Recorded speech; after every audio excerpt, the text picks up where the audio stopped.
Hey, welcome back to this mini lecture. My name is Dino. It's on sight and cognition. First, I'm going to start off with some directions for you to follow. Look at the following. So you're looking at a device, a laptop, a desktop, or maybe your phone. Look on the upper front left corner of your device screen. Then look at your lower front right corner of your screen.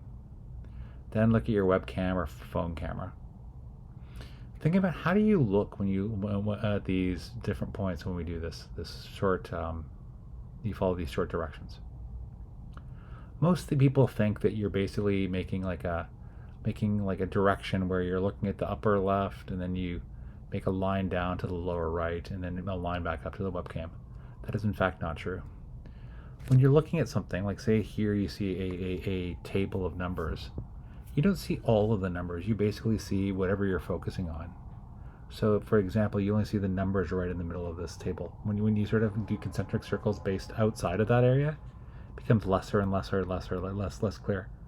For example, if you do this, if you extend both of your arms out from you and have them like just straight out and make fists, if you're looking straight ahead, you can barely see your fists. So that's the image on the right. I'll talk a little bit about visual processing. Brain's pixel cells vary enormously in size over the visual field. As a result, when you extend your arms, you only see like your fist at arm's length. Over half of our visual processing power is concentrated in a slightly larger area called the paraphobia, which is right in the middle, as you see here. And again, if you go back to that example of the chart with numbers, you only see that really small area on there. I'll give an example of the edge of the visual field. I was walking after teaching this concept before. I was walking down this hallway, and so I was looking at my phone, reading some. It was actually something about Apple, I believe, like Apple computers. I walked through the hallway. I went to the bathroom. Then when I came back, I didn't have my phone out, and I went, "Who put up this graffiti on the wall?" And this mural on the wall. And so I was so the day before or a couple of days before I went down this hallway, it was blank white or blank black, and then they painted over it and did this mural. And although I think I have good peripheral vision, I did not see any of it because I was so busy looking at my phone and I couldn't see beyond my peripheral vision. Beyond really what I was looking for through my phone. I'm going to talk now a little bit about the idea of pop-out channels. This helps you in terms of when you're doing sight and cognition, how you see certain things. Pop-out channels have been something in the view called a target, like what you're looking for, is defined by a unique visual property. It causes it to be easily detected by a viewer. From this, some visual stimuli pop out to gain attention. I'll give you some examples to flesh this out. For example, here's some basic pop-out channels, like color and hue. The red hue in the upper left, or basically in the middle left, the red pops out from black. Similarly, a light color also pops out. You see the white circle. In terms of elementary shapes, some shapes pop out. For example, there's one ball among many where the size is bigger.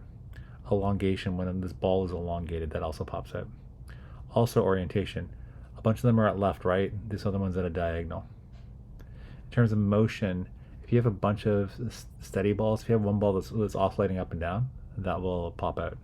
And finally, spatial grouping. If you have a group of like balls in this instance, and you have one ball that's out, that will again pop out.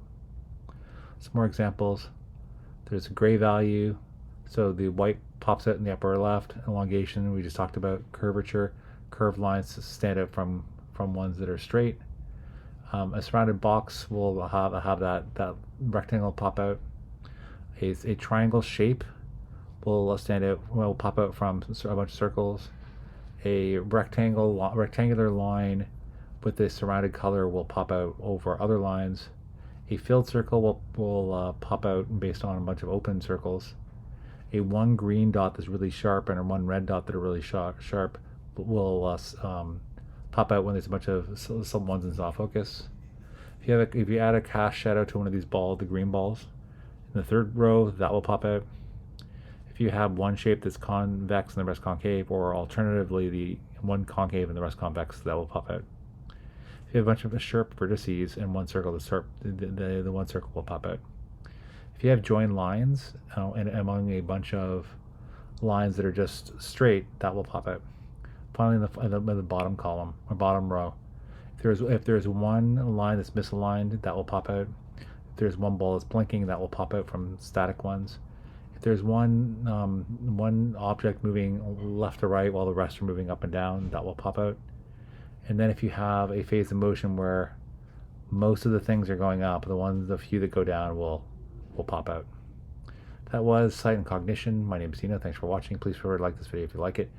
Please feel free to comment on it. What do you think about the exercise of looking at the directions at the various parts of your computer, laptop, or phone? What about the idea of visual processing and how we resolve our vision at very small areas, not as widely as we might think? What about the idea of the edge of the visual field, which I showed through that example of me walking down the hallway, not seeing the graffiti and mural on the wall? Now, what do you think about pop-out channels? Can you leverage those when you make a visualization? Finally, if you like this type of content, please feel free to subscribe to this channel.